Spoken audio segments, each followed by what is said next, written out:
Now, actually, the greatest honor I would have here this week is being chosen to introduce the next speaker. Honestly, I would say he, in the world of horology, and even beyond that, the most prominent, the most honored, and the most deservedly honored, of course, is George Daniels. Everybody knows that. But for those of you who don't, he is the recipient of 4 gold medals in horology by the British Horological Institute. There's only other, I don't remember anyone else getting one. I've heard of silver medalists, but he is a gold medalist of the British Horological Institute, of the other horological company, the Clockmakers Company, I think, and he'll forgive me if I have a little error, and 2 others by automotive people. He also builds his own cars. He builds his own watches. But when you take a look at his watches, we'll show you more when we get out to the showcase. These watches, I hate to tell you what the people think of them. One of them sold, I think, for £200,000. All handmade, everything handmade. Hands, dials, cases, the balance, springs, barrel, everything.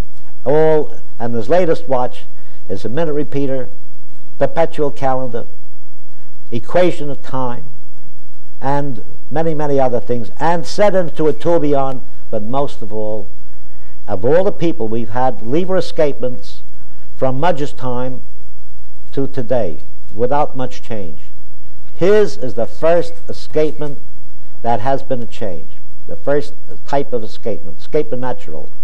And when it was tested at the observatory, no quartz watch came as close as his. It was 0. That's a mechanically mainspring driven timepiece. He has his own ideas of the fusing mechanism, or stopworks, or a stack-free type of mechanism. He's very original. He makes the cases, everything. His books, the book on, forgive me if I talk a little bit longer than you would like to have me do, but it's necessary. His book, Watchmaking, is the only book on how to make a watch. Not only a watch that keeps time, but to do all the other things that you think of. The drawings, of course, are by David Penny, the person who drew those beautiful drawings out here. But if necessary, he can make them very well himself. He's an unusual person. He's a Renaissance man, not only in watchmaking, but the story goes, a friend of mine comes back and told me, he's not in the watch business. I walked around with Mr. Daniels, and he sees a place where they're selling accordions. And he says, what do you looked at it, he said, what, do you like accordions? No, but I understand there's a contest, the accordion playing, next week in the Isle of Man. So he bought one, he learned how to play the accordion, and he won first prize. His book, by the way, and when I went to his home, he had 3 beautiful bicycles made in America, so you see he's not completely English. He's not, though he's on the Isle of Man, he's a world man. He's the world of the world. His writings, the book, The Art of Breguet, Watches, the book Watches, and various other awards. He, and particularly myself, he is honored. Now, he told you about Dana Blackwell was here, but who is Dana Blackwell? Dana Blackwell also, I'll go back a little bit, because he owes this too, and it reflects on Mr. Daniels. There are 3 of the highest awards in watchmaking and horology at the NAWCC, the collectors organization. One is the Dana J. Blackwell Award for Excellence in Clockmaking. He's the first, of course, recipient. The next one is the one in literature, and that's the Dana J. Gibbs Awards, and yet no one has received it. However, for the first time, the Excellence in Watchmaking, and it's the Henry B. Freed Award. Well, anyway, so Dana so George Daniels is the first recipient of the Henry B. Freed Award. But he came here in preference to talk to you than to go to NAWCC in New Orleans to accept the award. And I could say more and more, but I want you to have all that time so you can hear this genius.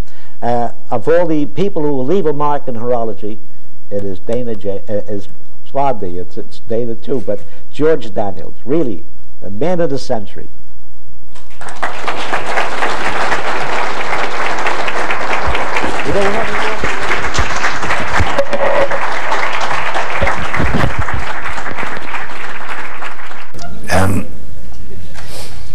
First, may I thank Dana Blackwell for taking my place this morning. Very, very kind of him. My throat's not as good as it might be, and it's particularly poor early in the morning, so I'm very grateful to Dana. Thank you very much. After hearing what Henry Fried has to say, there's very not much time left, is there? So I'll get as good as I can. This is the 30th anniversary of the American Watchmakers Institute.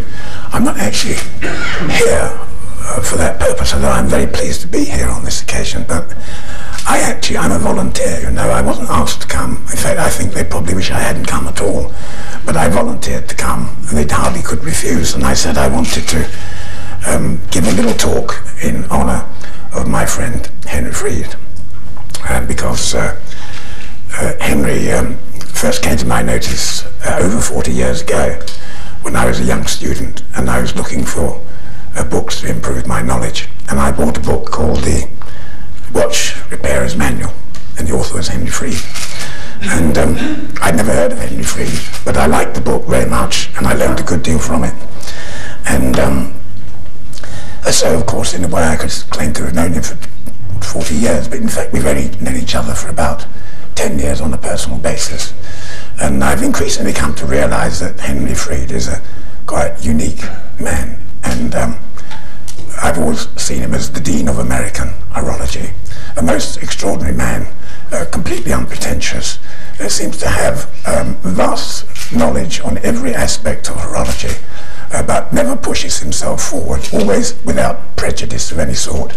A man whom I have enormous respect for, and so this little talk I'm going to give today is in honour of my friend Henry Fried. Now, watches.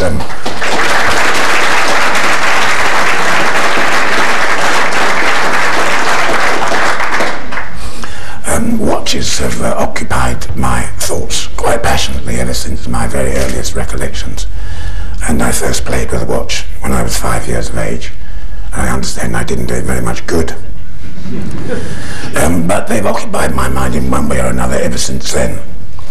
They're fascinating things. A watch has historic, intellectual, technical, aesthetic, useful and amusing qualities.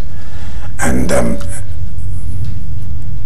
today, I need to say tonight, today we would just briefly touch on those aspects of the watch as related to my own interest in it. I first started making watches in 1967 because I was incensed by the hysterical adulation of the quartz watch by people who didn't really understand its failings. And I was particularly upset at the time. Well, you know, the quartz watch is entirely dependent on its battery, and it's the dedicated ambition of every battery to commit suicide as soon as possible. So that you're likely, you buy a watch with a rate of precision accuracy that plays no part in any civilized man's life, and the next thing you wake up one day and it's stopped and you have no time at all. And I felt it would be better to develop the watch so that it re-established its reputation in the public eyes after the adulation of the quartz makers, and at the same time try to develop it towards being a better watch. That is to say, I think that a watch that will run to within 2 or 3 seconds a week for 10 or 15 years without attention is to me a better watch than a quartz watch that may run for as little as 10 months, sometimes as much as 2 years on a battery. You're never quite sure what it will do. So having decided to make watches was a question of what sort of watches to make, and it's quite a big undertaking to make one's first watch, and I thought quite a lot about it. I hadn't got any money, and so I had to sell my watches as I made them. And there was a question of which sort of watch would sell, and I, having had a lot of experience with collectors and antique watches, I decided that I'd better play safe and include in the watch a little bit of all the best makers, Mudge, Arnold, Earnshaw, and especially Breguet, so that it would attract a very broad spectrum of buyers. And of course one would have to include a tourbillon in it, because for some reason everybody believes tourbillons are frightfully difficult to make, and much more interesting than ordinary watches. And so I set out to do that, and if we could have the first slide, please. Oh, look, I'm doing the slides, aren't I? We agreed on that, didn't we? I'm in charge now. Thank you very much. That's a nice place. So the first watches the movements looked something like this. And here you see we have two mainspring barrels because of they're very beneficial in giving a long power reserve for fairly weak springs. And of course, the couple on the centre pinion relieves the pivots of any friction. It's a tourbillon, you see, with a two-armed carriage, which I preferred to any other type because I thought it looked more elegant and much lighter. It has a plain stainless steel balance with 4 gold weights set in the ends of the spokes for regulation, and an Earnshaw escapement. There's the detonant there passing through here, and the escape wheel down here. It wound with a key. I told myself that if you were going to buy a handmade watch, you would prefer to open the back and wind it with a key so that you could watch the commotion going on and enjoy the watch to its full. I suspect, looking back, that it was because I had enough facilities to make any keyless work for it. But they, as it were, they all finished up wound by key. Okay, here's the under-dial work. The winding wheels for the mainsprings, and here the motion work, because the watch didn't have a conventional dial, as we can see on the next slide.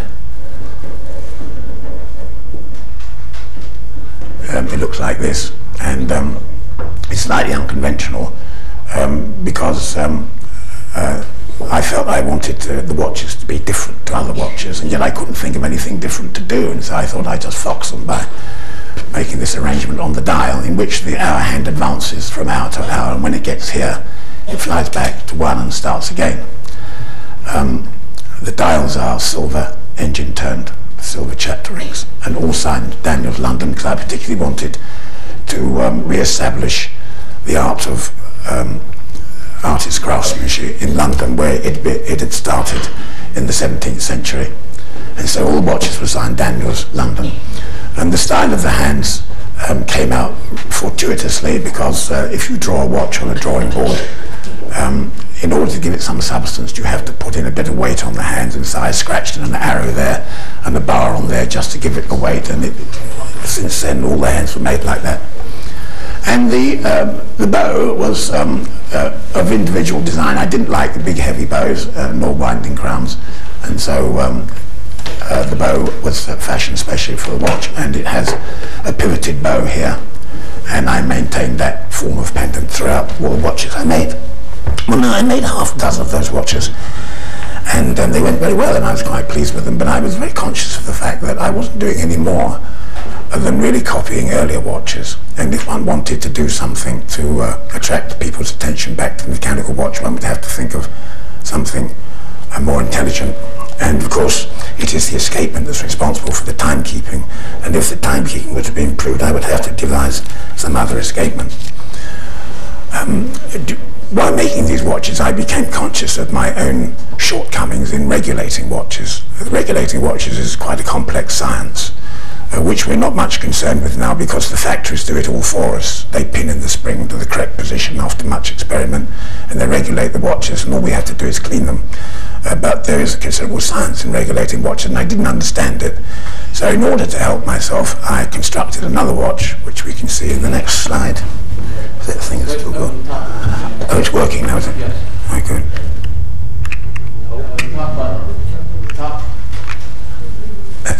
Thank you very much. I constructed another watch, of which here we see the escapement components. It also was a tourbillon. I was still much intrigued with tourbillons, and this watch had a remontoire, and there you see is the remontoire spring. And the remontoire, of course, is a little spring which is wound up at regular intervals in order to keep a fairly constant supply of power to the oscillator, and therefore a constant arc, which is good for the isochronism.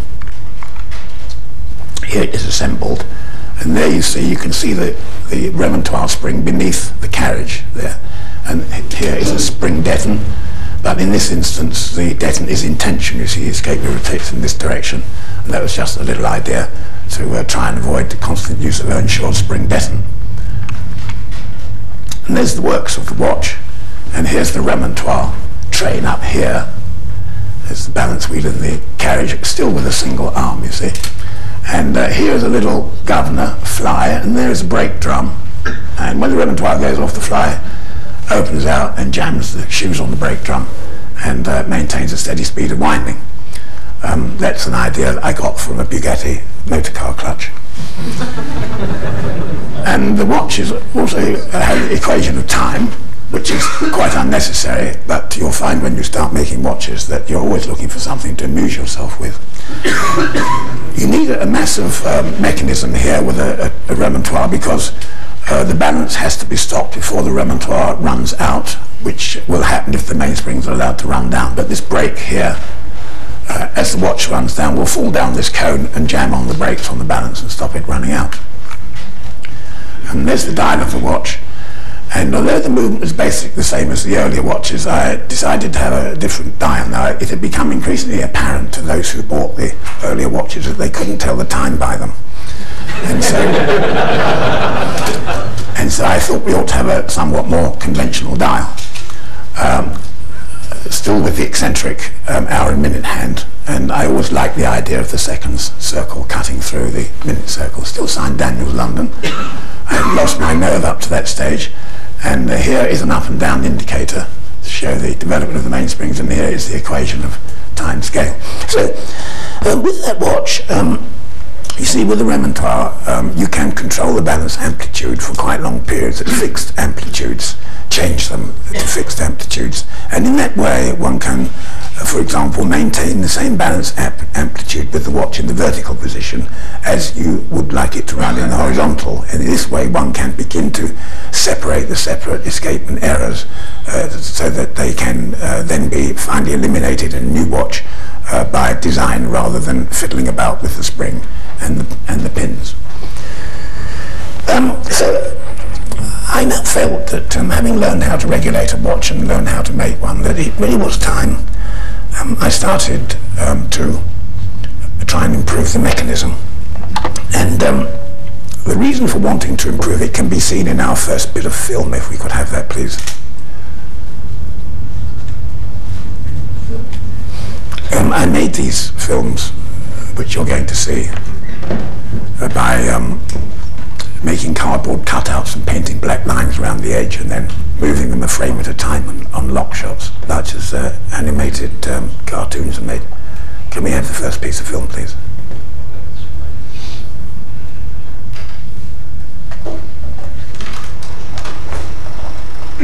Yes, so you see here is a picture of the lever escapement, of which you're very familiar, I know. Can we focus it, please? Thank you very much. So you're familiar with this escapement, I know, but it's part of the program I want to discuss, and so we must look at it again. And we see that as this tooth runs down that plane there is a sliding action across the top of the tooth and across this plane here. And of course that's accompanied by friction, and must have lubrication or it won't run. Note that the impulse in each direction is equivalent to half the distance between two teeth, less only the amount allowed for drop, which we see now. You see it drops the last part of its movement. Well, if you have 15 teeth, you see you've got 15 times that distance of friction around there. In other words, you've got 360 degrees of friction, less about 30 degrees of drop, 330 degrees of friction. Thank you. Can we stop the machine now, please? Thank you. So we've got 330 degrees of sliding friction for each revolution of the escape wheel, which, if you think about it, is a fairly crude sort of arrangement to have in a watch, which might be 28,800 times every hour for many, many years. Now, if we can have the next bit of film, please. Well, I know we've got to keep going from one to the other, which I did explain, and I can't work them both.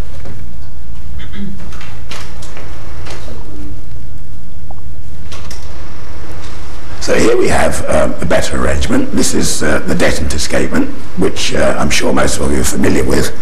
And here we see that we don't have an impulse in each direction of the balance as we have with a lever escapement. We have only an impulse in one direction. Therefore, such an escapement is not suitable for modern use, where violent agitation could mean that the case would revolve around the oscillator at the same speed as the oscillator, and then there would be negative movement and the watch would stop. But we see that the sliding action here is very, very tiny compared with the lever escapement.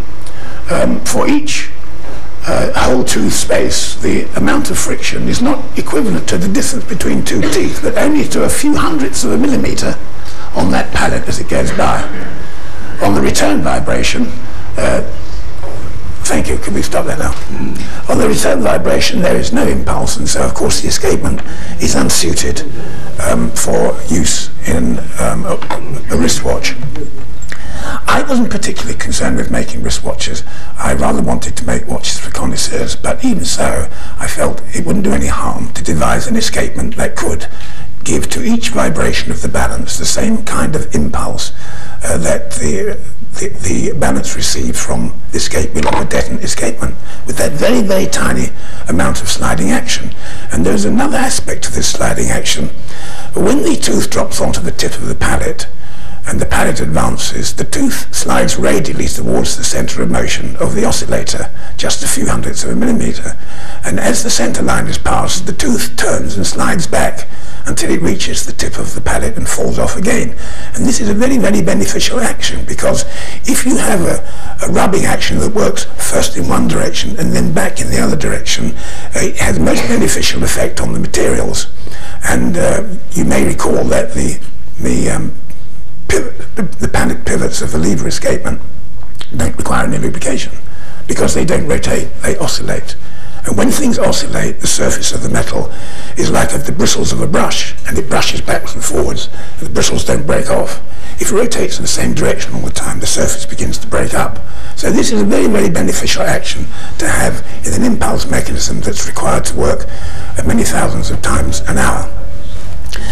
Well, my solution to the escapement to give the chronometer impulse at each vibration was fairly naive, but it might amuse you to see it. If we could see the next bit of film, please. And here we are. It's quite simply two detonate escapements side by side. The balance axis now has two impulse pallets, a locking stone, principal locking stone here, and a secondary locking stone here. Now, as the balance rotates anti-clockwise, it releases this tooth, receives an impulse there, and passes this locking to that stone. I'll let you watch that for a while so you can see how it happens. I'm still trying to find out myself how it works.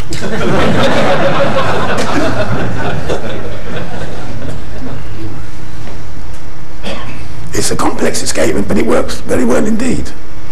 You see the very tiny amount of sliding friction there, and again in the opposite direction. It has the enormous disadvantage that there are two lockings, one there and one there, and alternately one there and now one there. And that's a great disadvantage because, of course, that's energy subtracted from the oscillator without making any contribution to the efficiency of the escapement. But still, it is a double impulse escapement without friction, and it worked well enough in the pocket watches. And such was the complexity of the movements of the watches that the connoisseurs absolutely loved them. They do love to see a case full of wheels going round. We should come to an end of this in a moment. It would normally have the conventional safety dart and roller up here.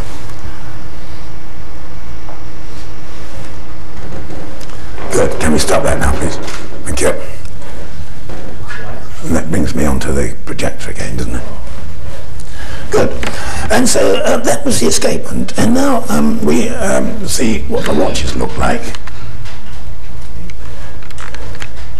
That's right. Here are the components, you see. The balance with its two impulse stones and the central unlocking pin. And here are the two escape wheels, quite conventional detonate type escape wheels. And here the detonate with the fork and roller action, and the two secondary locking stones and the principal locking stone here.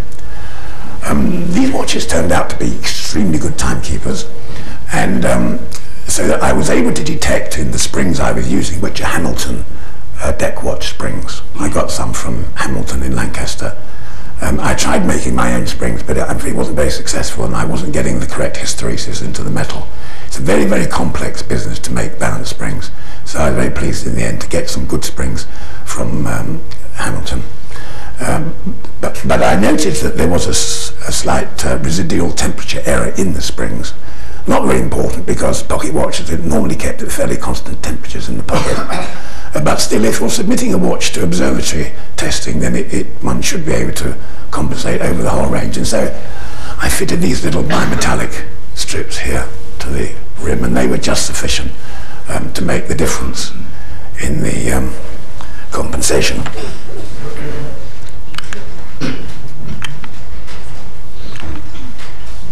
And here we see the components in the watch, the two escape wheels.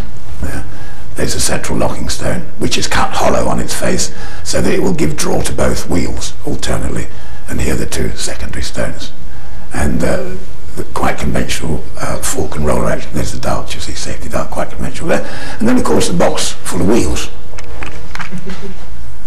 And here we see the wheel train, the two barrels, and the wheels running down here, terminating in the two escapements.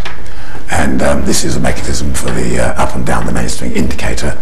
And because these were meant to be precision watches, this device is fitted, which is a zeroing mechanism for the seconds hand. Of course, the most difficult thing to set in a watch is the seconds hand, and I didn't see any point in a precision watch, which one was expecting to remain within a very small compass of timekeeping over a long period. It seemed rather silly not to be able to set the seconds properly. I know modern watches have a device where when you pull the winder out, the watch stops, and that is beneficial in some ways, but much better to be able to zero it to any chosen signal. So this is pushed in from outside the case, and it zeroes the seconds hand. The arrangement of the wheel trains, of course, makes the watch very expensive, but if you're making handmade watches, nobody really minds about the expense. And here's the movement assembled. See, and the balance fitted in position, a simple steel cock down the middle. And this one, just for fun, you see, because one's always looking for something to amuse oneself. This one is shock-proof, and it has a spring down here, and the jewel is set flexible in the end of the spring. Shock-proof mechanisms, you know, were invented by Breguet. And here's a view of the underside of the watch. You see, with a handmade watch, one doesn't take a billet of metal and machine away all the unwanted stuff. You take a plate and you add bits that you do want. For a production watch, this would all be machined out of the solid, you see. But it's very difficult to do that with individually made pieces. Here's the motion work. And there should be a seconds pivot somewhere, but there it is up there. So that's what the watch looked like from the outside. The seconds hand is now divorced from the main dial because I wanted to create the impression of high performance, importance of seconds, separate the seconds from the dial. With a really accurate watch, you really don't need to know the hours either. I mean, one can manage with the minute hand and the seconds hand, but for general civil use, an hour hand is useful, so we include one. It's still signed Daniels London, and still the same design of hands, you see, which I never ever change. And all the bow and pendant, all the same. And here is an up and down indicator, and there is a thermometer. I felt that whilst it is sometimes very difficult to proceed through life without knowing what the equation of time was, very few people understood it. And so I decided to fit the thermometer, and that is only to make the dial more uniform and more pleasing in arrangement. The aesthetics of a watch are every bit as important as the mechanics. So if we could have the next bit of film, please, we could actually see that escapement very briefly running. There it is, you see. So that's proof that it actually does go, apart from the drawing. Here you see the escape wheels jerking around one at a time, you see.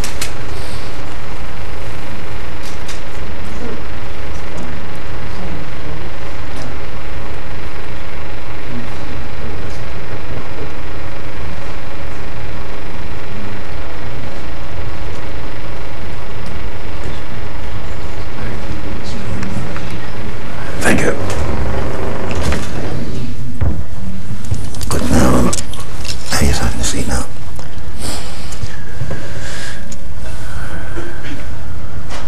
going to read this very carefully because it got rather complicated. I lost my notes, and I had to rewrite them rather hurriedly. So there then was a watch which would give an impulse at each vibration of the oscillator without necessity for lubrication. That doesn't mean to say without lubrication, because there is another facet to be concerned with, and that is humidity. And if you have a watch which runs absolutely dry in the escapement, then its rate will be affected by humidity. And I'm sure that many of the small variations in rate found in some of the Hamilton chronometers were due to change in humidity, which nobody ever bothered to record. Because when the weather is very humid, it adds a thin film of moisture to the friction surfaces and so reduces the friction. And this changes the balance amplitude by a very, very small amount, but it'd be enough to cause a change in the rate of the watch. So these escapements are, it is not intended that they be run without oil, but only that a change in viscosity of the oil will not affect the timekeeping. A change in viscosity of the oil in the lever escapement will immediately affect the timekeeping because of that long sliding run through the oil on the pallet stone and the tip of the tooth. But with the detonate escapement, that doesn't occur, and therefore change in humidity will not affect the rate. Now the problem was how to, then I'll just read this here. The problem was now to devise an escapement that would do what that escapement did, but in a much simpler way. One of those watches performed so well that when carried in the pocket to Tokyo and back from the Isle of Man, it returned just over a month later, a little under 1 second slow. I think it's fair enough to say that that's a fluke. One couldn't expect a watch to do that, but of course a bad watch couldn't possibly do it. Therefore, I must have been on the right path with that escapement. But I had to find some way of making the escapement more adaptable to modern watches and simpler to construct because it was very expensive. And I thought a lot about this. I knew there was a solution in there, and I suddenly realized that when the balance is turning clockwise in the detonate escapement, the escape wheel is turning anti-clockwise, and the detonate is turning clockwise. When the balance turns anti-clockwise, the escape wheel is still turning anti-clockwise. Therefore, you cannot have another impulse. They must rotate in opposite directions. But the lever, of course, always rotates in an opposite direction to the balance. Therefore, every alternate vibration, the lever turns in the opposite sense to the balance. Therefore, the second impulse must come from the lever. We must find some way of subtracting an impulse from the lever that does not require any sliding friction, as with the lever escapement. So, if we could have the next bit of film, please. It turned out like this. Here we have the oscillator and the lever. The wheel is locked on this pallet stone. In this direction, this tooth will impulse that pallet. In the opposite direction, that tooth will impulse that pallet. Now, both these impulses are as for the detonate escapement, with the minimum sliding action you will see here. Now, you see, minimum sliding action, and again here,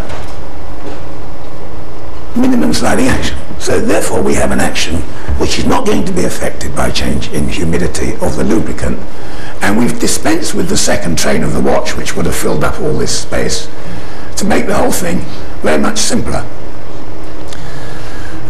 It might be thought that the ratio of impulse between these two is different because of the ratio of radii between these two components, but it's not, because the ratio comes between the distance travelled by the wheel and the distance travelled by the balance, and they're the same in both instances. Therefore the impulses are the same in both instances. Not that that's important. It's not necessary for both impulses to be of the same magnitude, but usually one would seek to achieve that if possible. Thank you. So there was an escapement, you see, which fulfilled the basic requirements of impulse at each vibration without sliding friction, and therefore not influenced by change in viscosity of the lubricant. So now we could see a picture of a watch with that mechanism. Here we see the escapement of the first such watches I made, and this was a tourbillon. And here we have the large escape wheel and the small one. This one is made of brass, that one is made of steel. Some people have a predilection for believing that gold wheels are more elegant and better, but of course they're not, because they're very much heavier than steel. You get enormous inertia, just as Dana Blackwell was saying with his Vienna clocks. Here are the pallets, same guard pin action you see as a conventional lever. These locking stones I made from pocket impulse pins and just reshaped them to suit my requirements. This is an ordinary lever pallet stone. So that was the heart of the mechanism. And here we see it assembled into the carriage, 2 wheels and the lever here. With this particular example, there was no safety dart here. I used Massey's table roller safety action because the angle of the lever in this was 22 degrees. I was nervous of using a smaller angle. I wasn't sure how it would work, and I'd had no experience, so I had to proceed slowly, which meant making several watches with different escaping angles. And here we see the whole thing assembled in the carriage, and again we've got the compensation devices up here and the 4 gold weights for regulation, which I found to be very satisfactory, although for the amateur to regulate a watch by those weights is extremely difficult. They're not really suitable for commercial use. And the dial, there's the dial of the watch, and it's very similar to the earlier watches because it was based on the same tourbillon Eboche. Still signed Daniels London. I still hadn't lost my nerve, and I kept the same arrangements up there.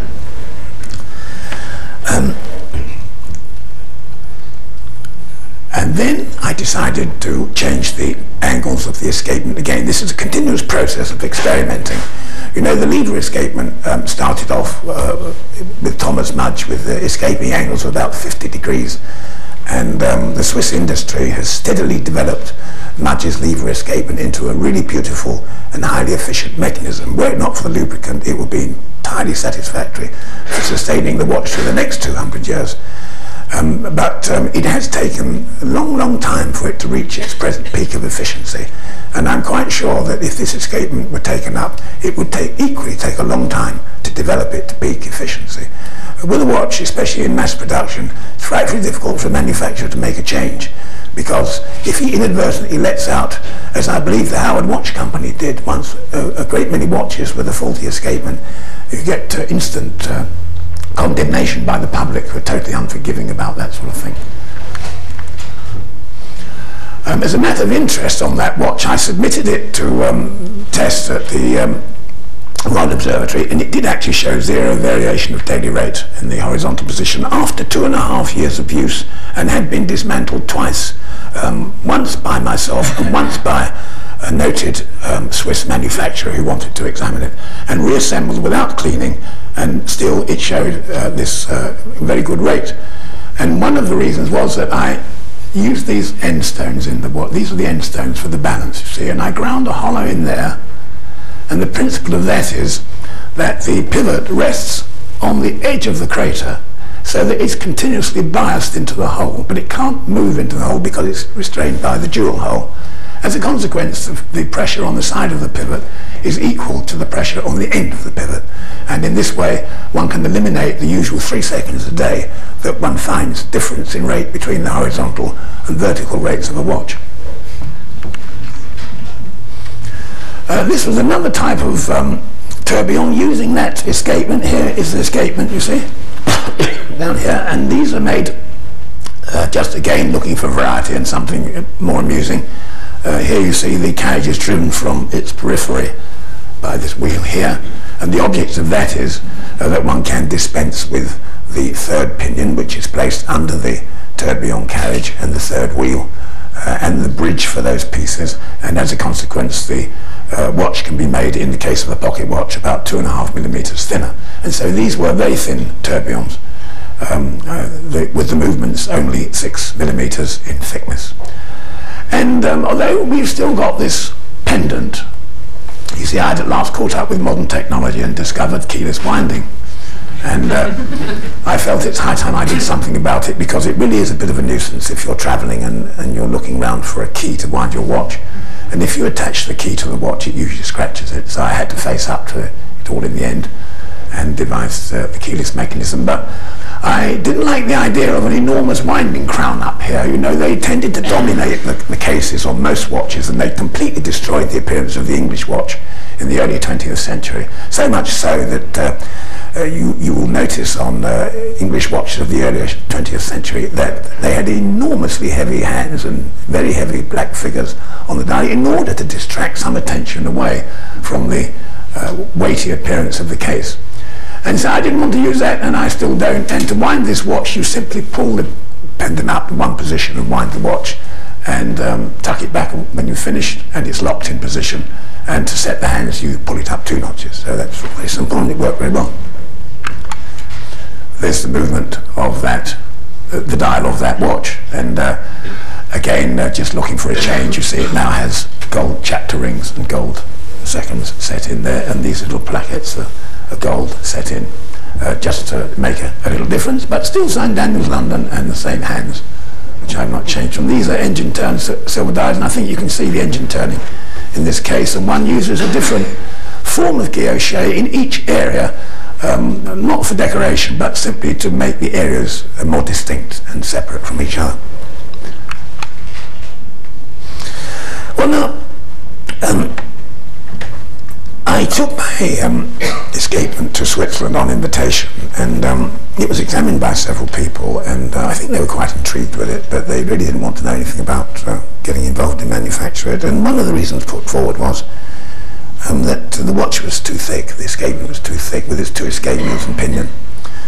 And that's perfectly true, and it didn't matter to me because I made pocket watches. But then, of course, I began to think, well, you know, if it isn't completely adaptable, then it's not progressive, and it would not be possible for such an escapement to make a contribution to the development of the watch, and therefore it might be regarded as slightly inferior. And this was brought home to me one day in a Swiss factory when a technician produced their very latest watch, which was only 2 millimeters thick over the movement, and it was a very nonchalant air. He handed it to me and said, well, this is our latest movement, would you mind fitting your escapement into that? And I knew he got me, and I mean, not by so much as a flicker of an eyebrow did I let him know. He got me, but I went away, and I thought very hard about this, and it was very worrying because, you know, it's not a good thing to be defeated. And I must say he looked pretty smug when he gave it to me, and he really felt there was no way around this, but I thought about it, and eventually I had an idea, and it worked like this. Here you see, I'll go over here so you can all see, here we have my conventional escape wheel. There's the second wheel, you see, and here is the pinion. And all that's got to go beneath the pallet bridge. But in this particular watch, the space under the pallet bridge was 0.57 millimeters, which is not very much. It's about 20 thousandths of an inch, I think, something like that. And so there's no question of getting it in. I therefore decided that in order to improve the intersection of the escapement components with the balance for a very small watch, where of course the tolerances, the clearances don't get smaller, they remain the same, and you begin to get very efficient. I mean, you can't really have less than a couple of hundredths of a millimeter clearance on the components, so therefore you cannot simply reduce the thing proportionally. I decided to reduce the number of teeth in the escape wheel to 8, and this allowed me to adopt this plan. If you consider a pinion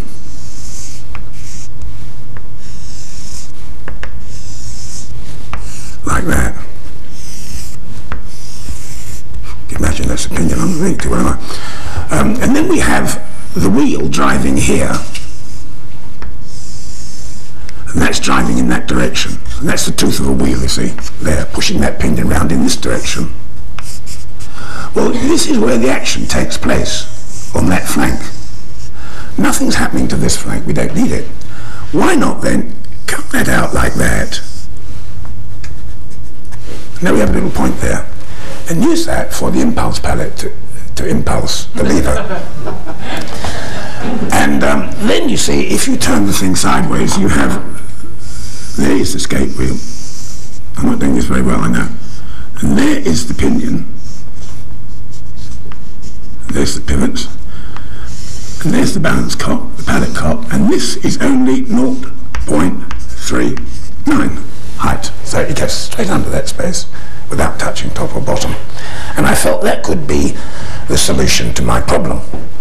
And I set to and made one. And it wasn't very easy because the escape wheel is only 1.6 millimeter diameter. It's about 65-70 thousandths of an inch. Thank you very much.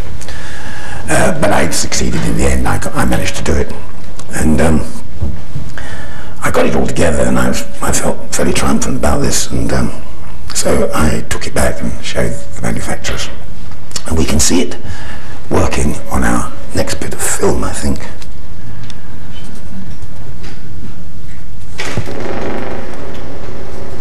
Yes, we can see it on our next bit of film. I beg your pardon, this is the tail end of the last bit. We just watched this through. This is the tourbillon which I showed you in colour with the drive at the edge of the thing. And there's the escapement working there.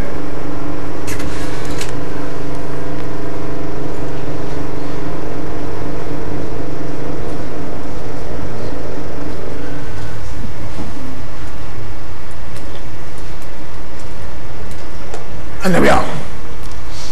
Now here we have our pinion, you see, which impulse is there.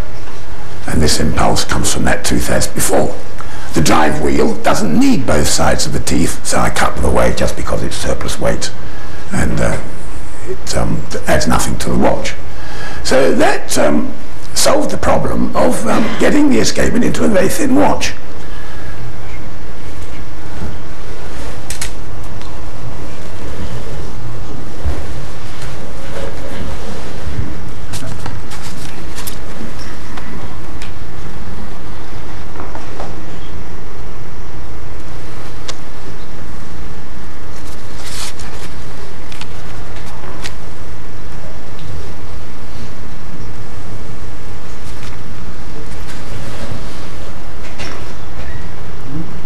See, the clearances are very small on this during the you see very tiny clearances everywhere in order to maintain efficiency.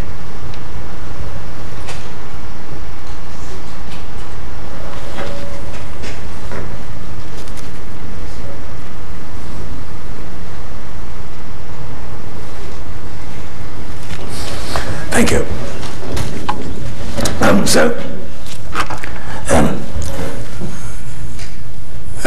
So I therefore put that into this watch, which is 2 millimeters thick on the movement, and you see the escapement is in here. Here is the original pallet cock sawn in half because we don't need the other half, and a new cock made round here to support the escape wheel, which is in here. No alteration whatsoever made to any other part of the watch, so that it was a feasibility to manufacture watches of that type. And here we see the escapement in the watch, you see. And here is our clearance under here, 0.47 millimeters, and the whole thing goes in very neatly. And I inverted the roller. The safety roller is above the impulse roller, and this enables me to put the safety dart at the same level as the cock. This is wasted space here, you see, so by turning that over, I save space in the mechanism and transfer it to an area that isn't making any contribution. Here is the wheel driving the double-purpose escape wheel cum pinion. In this instance, the wheel is so small, it's only 0.12 millimeters thick, which is makes it very light, so I didn't bother to cut the other half off the teeth. And here is the underside of the balance. It's the original balance and spring. You see no change made to anything at all, simply substituting a different roller for the original lever roller. And there are the three basic components for the watch, and this will give you some idea of how small they are. If you could ever work, they're 30 seconds, you see. I put this in English because I know Americans love imperial measurement, and, and I don't fully understand it myself. The thing was, you see, thank you very much, that I'd gone to Switzerland full of hope some years ago with a new escapement, and they said, oh, that won't work. The drawing, that won't work. So I went back and I made the escapement, took it back, and they said, oh yeah, but that's a pocket watch, we don't make pocket watches. So I took it away and I put the escapement in a wristwatch and took it back, and they said, oh, but this is a thick wristwatch, we make thin wristwatches. So I took it away and put it in a very thin wristwatch, took it back and showed them, and he goes, very well, I've been wearing it for 8 years, never taken it off my wrist. And they said, well, we can't do it. So that was the end of that. But they might still take an interest, you never know. But it would be rather fun if it provoked the industry, and the Swiss industry is a very important industry. And it would be rather nice if it provoked them to do something, you know, to think of some other way of going about their affairs, and not just stay in business making watches for money and to hell with the development of it. So now, just for amusement, here is a watch into which I fitted that escapement, because it transpired that this intermediate wheel could be made to rotate at a speed that would be convenient to drive an independent seconds mechanism, which you see here, you see. And these little spikes go round, and they knock this wheel around one tooth at a time. And there's a jump spring there, so that we get the effect, believe it or not, of quartz watch seconds. I thought that was which you can see there. Here's the seconds, you see, and it sort of jumps round, and everybody says, where'd you put the battery? And I only made a couple of these watches, and they're rather influenced by Breguet. I had tremendous admiration for Breguet, and he did like this kind of thing, and I thought it was rather elegant, and so there it is. I did it also keyless, you see, by pulling up the top. Still signed Daniels London. I was getting even more confident.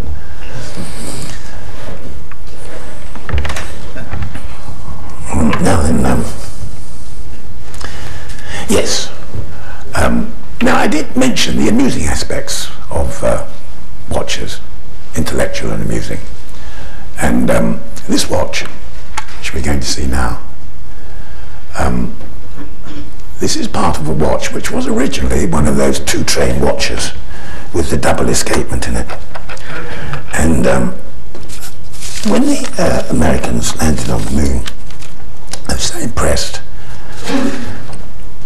I thought what we ought to have is a watch to commemorate the landing on the moon, a space traveller's watch. So I devised a watch which gives sidereal time and solar time and lunar time, and has separate seconds for each, and equation of time, and every sort of information you could ever wish to have while you're on your package tour to Mars, which is bound to come at some time. And I know that Henry is interested in this sort of thing, so I'm just going to put a few numbers on the blackboard and show you how some of this works out. And I hope it impresses him. I went to a lot of trouble to try and get it to do so.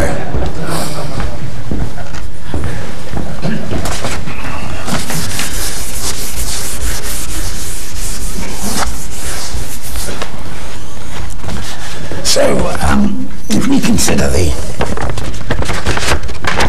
here we have the under-dial trains, and I know Henry's very interested in lunar trains. Now, on this watch, the lunar train is derived from the sidereal element, which is unusual. See, normally you would derive the lunar train from the mean solar element, because we always think in terms of mean solar and lunar.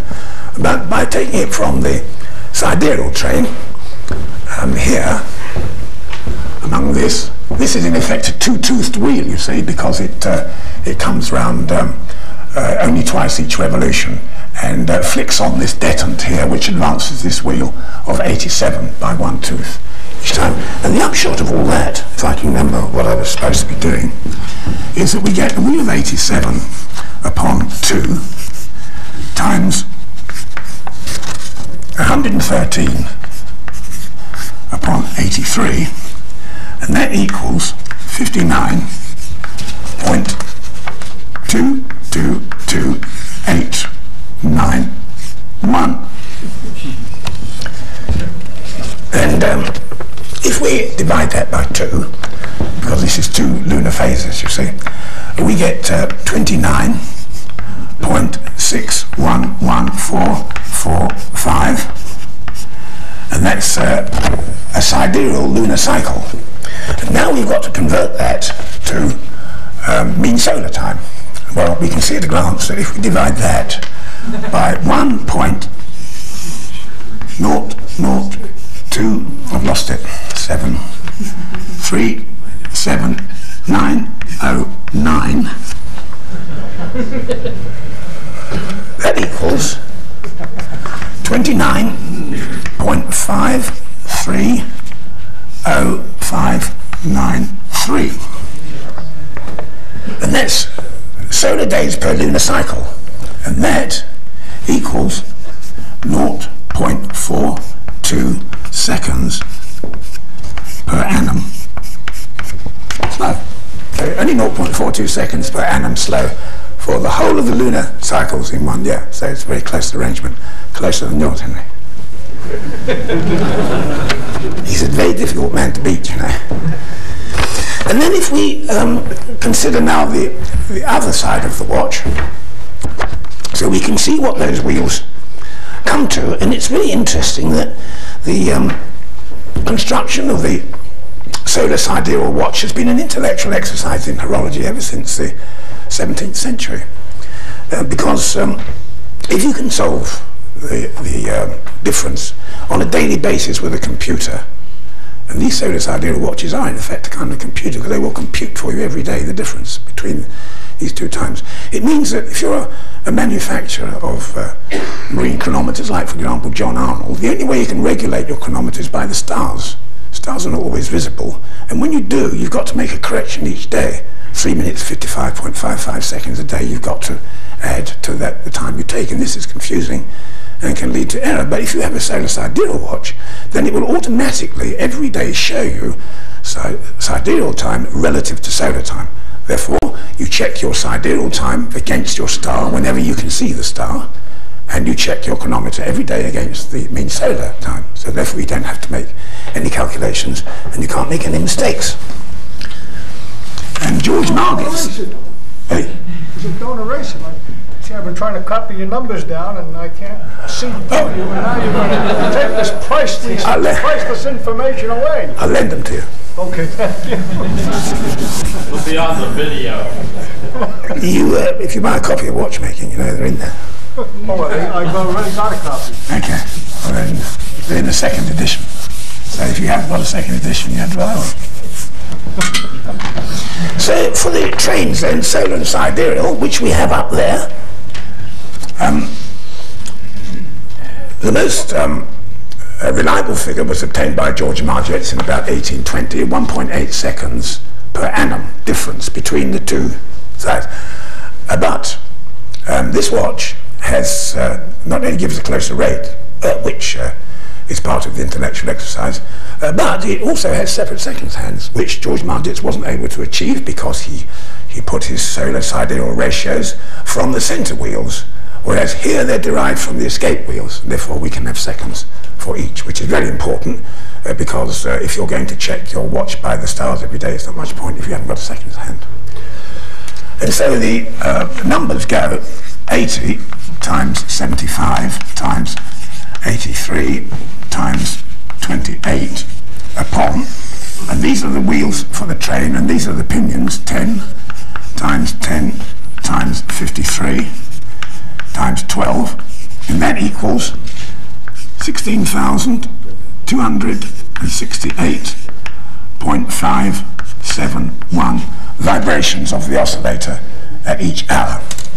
And then for the solar train we have 80 times 75 times 73 times 26 upon 10 times 10, these are the pinions, times 7, and that equals 16,224.15 vibrations per hour. Now if we divide one by the other, we get the answer of one divided by the other there is 1 to 1.00273 7,924.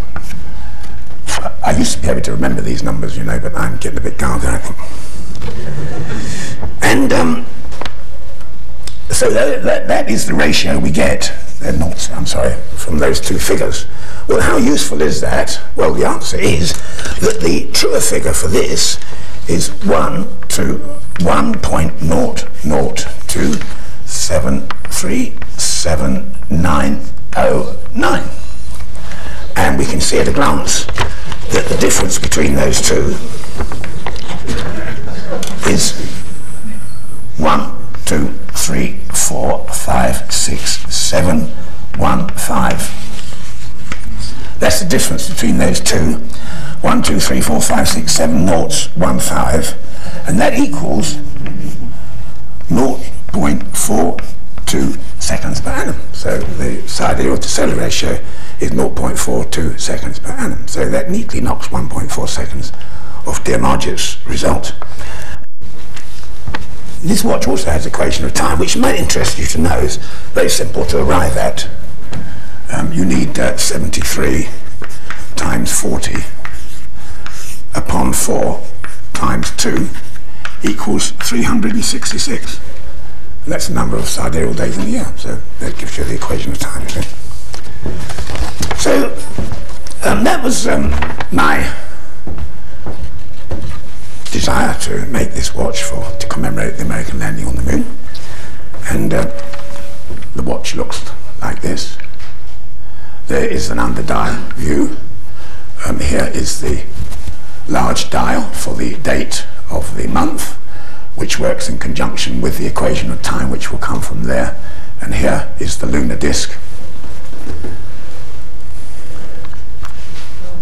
And here, with these two wheels removed and turned over, you see we have more wheels underneath, which engage with these wheels here. Here's the deton and the, in effect, two-toothed wheel, which is simply a wheel with the tips pulled off all of the teeth except 2. Here's the disk for the equation of time, the motion work for the equation of time. And here's the back plate of the watch. And here are the two trains you see running through here, the different numbers of teeth in the skate wheels and in all the train wheels, balance wheel. And here is a chronograph. There's a lever here, you see, and it says sidereal and solar. And by moving that lever, one can engage this wheel with either that train or this train, so that you can get sidereal seconds or solar seconds at will. And you know how expensive long-distance phone calls are, and if you're on your package tour in space and you want to make a long-distance telephone call, it's not much good time in solar seconds if you're on a sidereal telephone.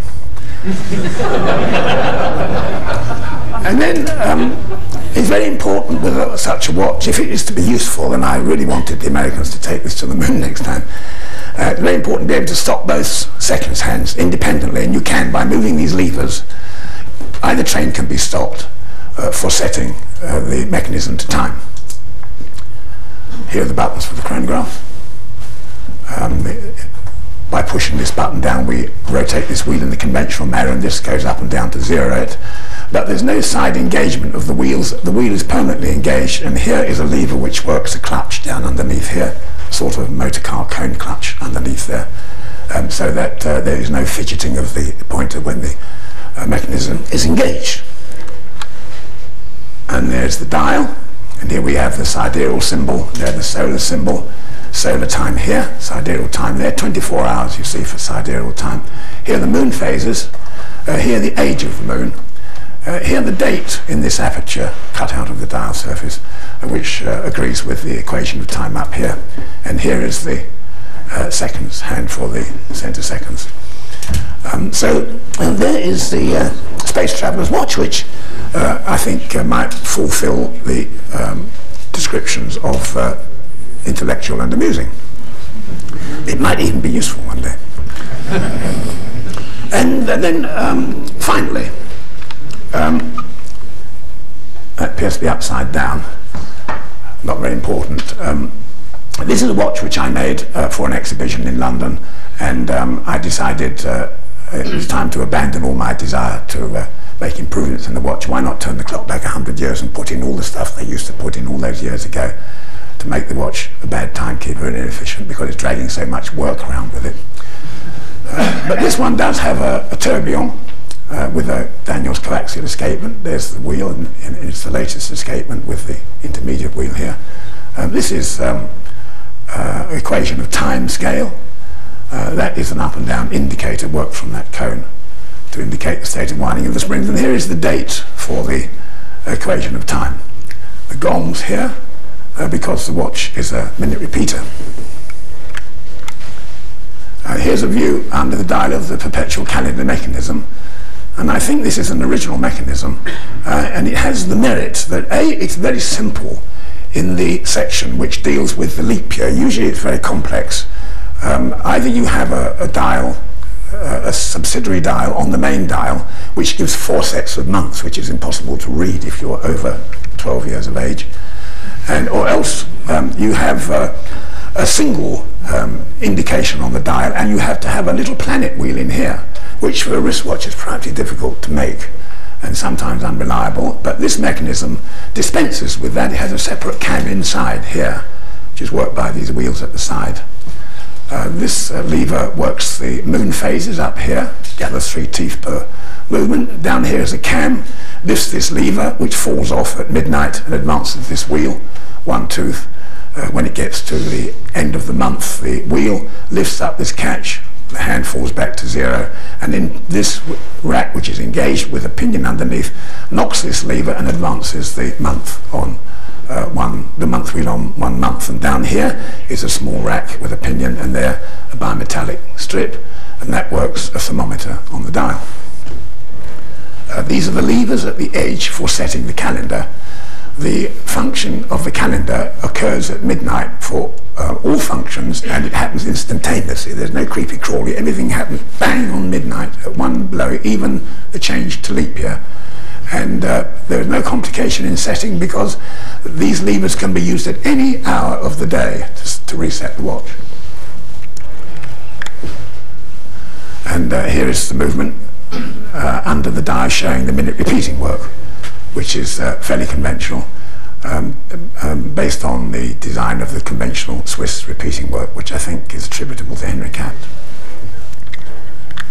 And so here is a dial with gold inlaid chapter ring, the date disposed around the edge of the dial.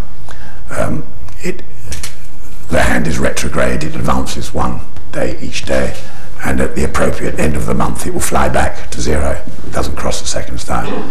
Here is the thermometer hand, here the seconds hand, hours and minutes, the day of the week dial, the month of the year, and the leap year indication. Here you see this little hand is in the leap year sector, so that we know this is the first year of the bisextile. Here is the month. Here are the lunar phases. The lunar phases are the reverse of normal lunar phases, because by this method of not showing the whole moon and cutting off with an obstruction on the dial, by this method we can have the proper shaped moon, both waxing and waning. Still signed Daniels London. I couldn't think of anything else to put on there. And to wind it, you again pull up the pendant and wind it. And I think, and so when I started, I said that the watch had many qualities: historic, intellectual, technical, aesthetic, useful, and amusing. And I hope you felt that I touched on some aspect of each one of those. Thank you very much.